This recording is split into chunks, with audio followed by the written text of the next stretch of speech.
Hello guys, नमस्कार, प्रणाम। कैसे आप सब? उम्मीद करते हैं कि आप सब अच्छे होंगे। न्यू ब्लॉग वीडियो में स्वागत है। वीडियो में शुरू से अंत तक बना रहेगा। वीडियो ये मार्केटिंग का वीडियो। हम कुछ सामान लेने गए हैं। किराना स्टोर है, आप देख सकते हैं। इसी किराना स्टोर के जैसे बगल वाले में से हम कुछ सामान लेंगे, आपको हम दिखा देंगे।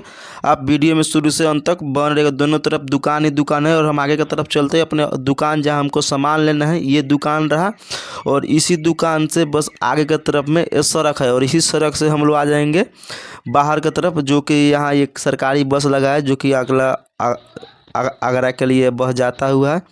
और ये जो बस है, ये बल्लमगढ़ का ये जो एरिया है, और इसी एरिया के माध्यम से हम आपको दिखाना चाहते हैं कि देखिए ये एरिया कितना लुक है। और सुबह सुबह का मौसम है और उस हम दुकान में सामान लेंगे, लेकिन बाद में लेंगे। यहाँ आप देख सकते हैं जूस का भी दुकान है।